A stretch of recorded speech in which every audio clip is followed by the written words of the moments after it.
Welcome. Today we're going to be taking apart an MSI GF63 thin 95C gaming laptop.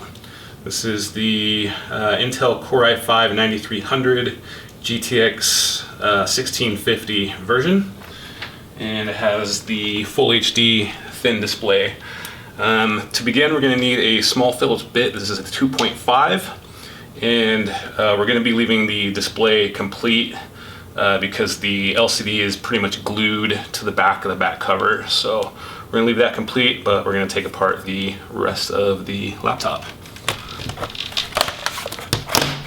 Alright, so the first thing we do is just flip it over, and we're going to go along the bottom here and remove all of the small Phillips screws.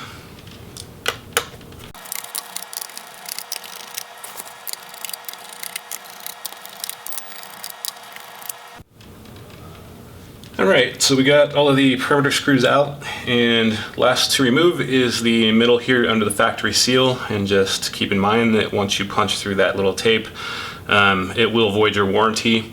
So just keep that in mind. If you're upgrading your RAM or SSD, they don't like you to do it. So go ahead and remove this middle screw, and that way we can finish taking off that bottom case. Alright, so for the next step, we're going to need a kind of a flat tool, and we're going to find the seam between the palm rest and the bottom case, which is a little bit higher than the middle, and then we'll just go along the outside and just keep popping it up until we separate the two pieces.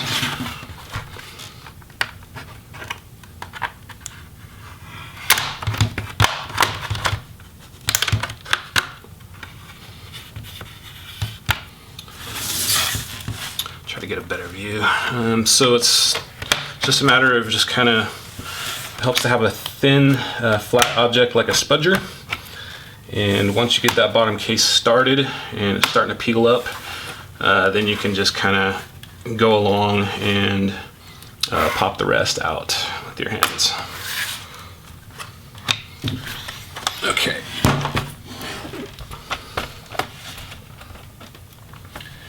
And then if you do need to kind of finish popping it all the way around, just pay special attention to the thin parts and don't really put too much pressure like over the USB-C port or the Ethernet port, because the plastic is really thin there and it does tend to break if you kind of pry against it.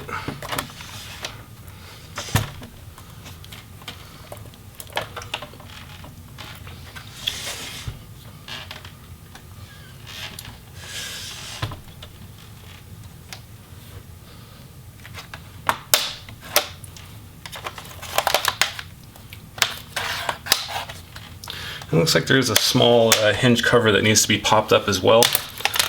So we'll go ahead and just pop that up and off. No screws required. It definitely helps to have a kind of a flat tool to do this with.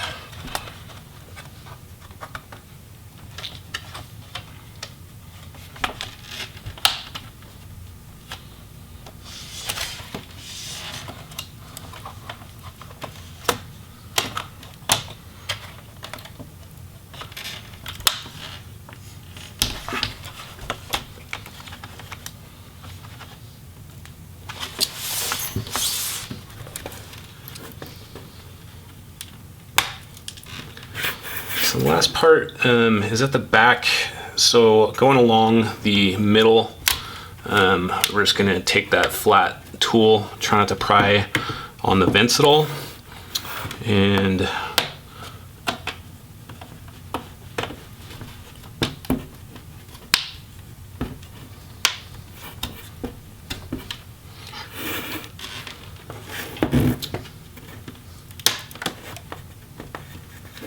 this part can be kind of tricky just because of the way they've designed it. So you don't want to kind of lay it on the bottom, just so that you can have the kind of the space to move it downwards as you're prying on the back. And then once you get it kind of loose from the back, you're gonna kind of flip it onto the lid for the LCD, and then you can finish removing it. It was kind of a pain because there are a few places you don't want to pry against thin plastic parts, but once you've kind of worked it around, you'll be able to see pretty easy where the two pieces are separating, and then you just kind of work it free the rest of the way.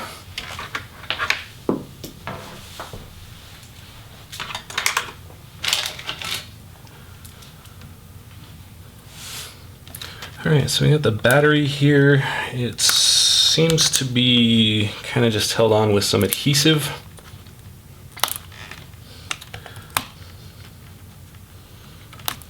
So we'll go ahead and just unplug it. The connector is just a simple pull straight out type. Given how thick it is, sometimes they can be a little bit tough to get out. So we're going to try to work the rest of this battery free, and that'll give us a little bit more wiggle space for that connector.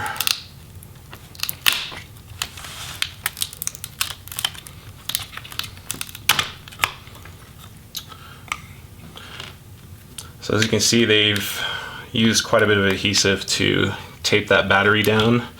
I'm guessing because it's kind of a thin type laptop, they're going to use lots of adhesive to attach stuff instead of screws, just to be able to keep it thin. Then you can finish pulling that battery connector out.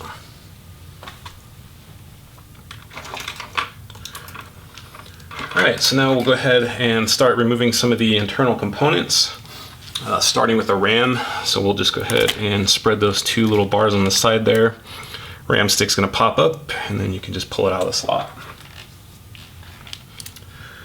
And we have the SSD. So it's just one screw. And then you're going to have to kind of gently wiggle it up off of the little cooling pad. And then once it's kind of flipped up like that, you're just going to pull it straight out of the connector. And this is an M2 SATA SSD, and I believe it's a 2280 in length.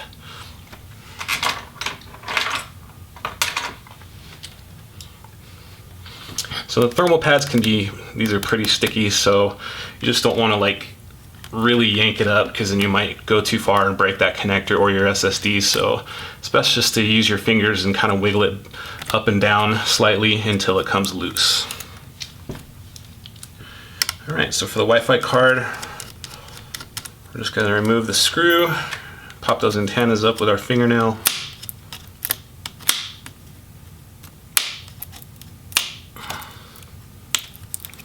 And then once the card flips up all the way, then you can remove it.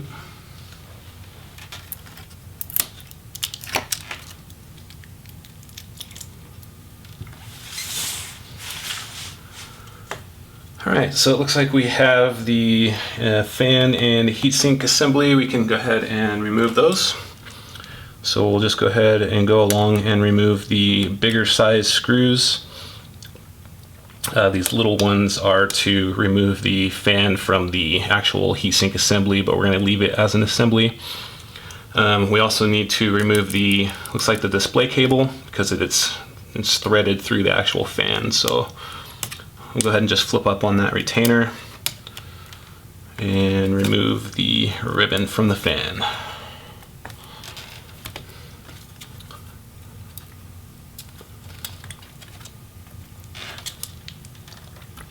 Alright, so we also have a fan connector here.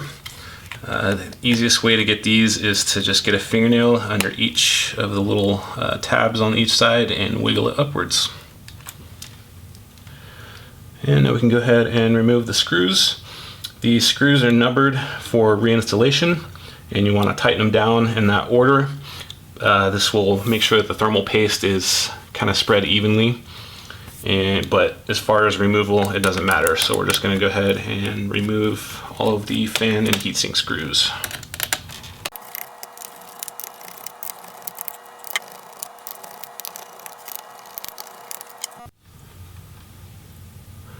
Alright, so it looks like the screws that are holding down the heatsink for the GPU are retained in the back, so these are not removable. You just loosen them. And once you have everything loose, we'll just do the usual wiggle back and forth until we've made sure everything is free. And then we can remove the fan and heatsink assembly. And if you need to remove your fan, of course, it's just the 4 smaller, really small Phillips screws. Those look like a 1.0.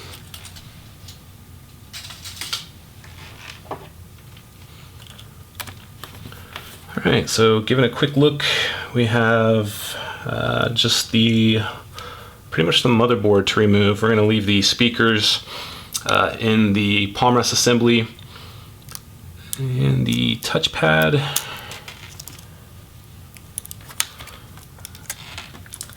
does not look like that may be replaceable. I just don't see any screws, so it's most likely held on with some pretty strong adhesive. The keyboard is held on with some plastic rivets holding that backing plate on. So technically the keyboard is not really replaceable. I've heard of other people doing it, but it's got to be a pain because there's no real good way to reattach it after you break these melted plastic rivets. So just keep that in mind. If you need a new keyboard, you're probably better off just buying the palm rest assembly. Alright, so we'll go along and just remove the remaining connectors on the motherboard. We got the one for the speakers. The pram battery can stay.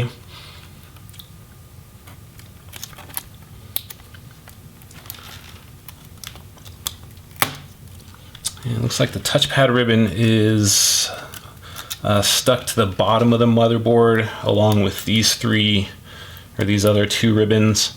So what we're gonna have to do is loosen the motherboard and kind of flip it over and hold it while we remove those 3 remaining ribbons over there. And I believe that's it for the connectors. Okay, so we'll go ahead and remove the rest of the motherboard screws. And then after we get those screws out, we'll go ahead and flip that motherboard up to remove those ribbons, and then we should be able to pull it free from the case.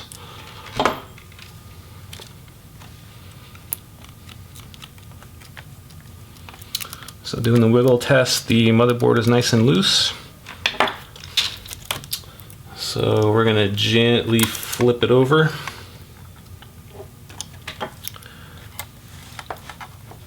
And you see the ribbons here on the bottom.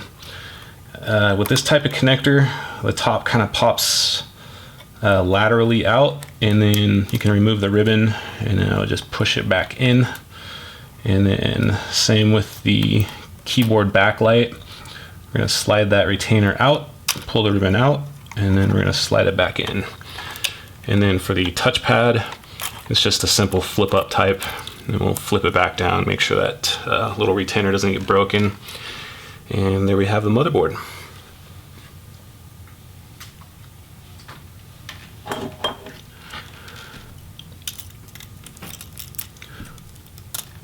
So as you can see, the keyboard just has these plastic rivets holding it in.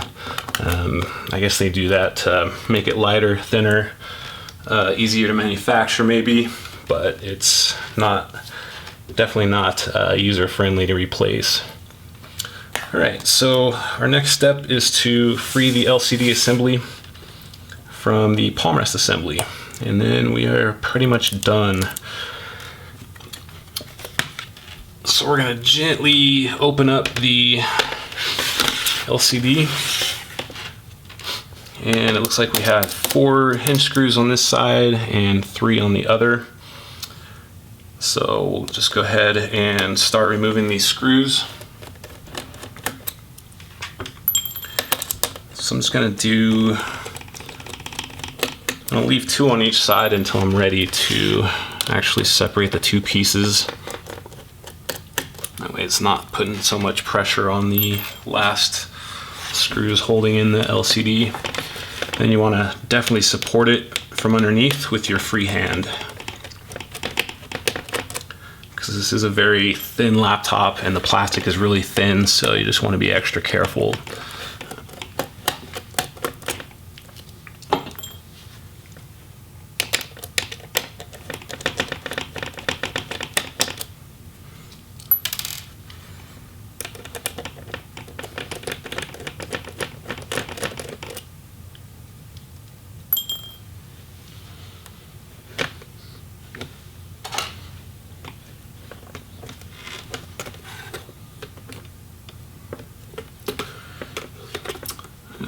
there's one thing that I did forget to do, which is kind of unravel this video cable from the palm rest, but there's just 2 notches, so if you forget it, don't worry about it. You can easily do it from underneath, and then you can separate the 2 pieces. So that cable will just kind of wound through these 2 notches, so when you go to separate it, it just has to be kind of threaded out of there, and that will allow you to remove the display assembly.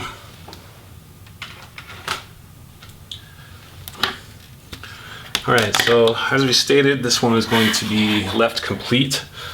The LCD is adhered with a pretty decent strength adhesive to the back cover, and you can definitely get this bezel up and off just by kind of popping it free. So you would just kind of repeat this all the way around, just pop it up, pop it up, pop it up.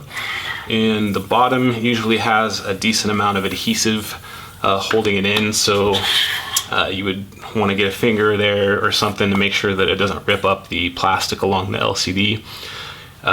But just keep in mind that if you want to replace your LCD, you're gonna need a heat gun or something like it to kind of loosen the adhesive that holds the LCD on.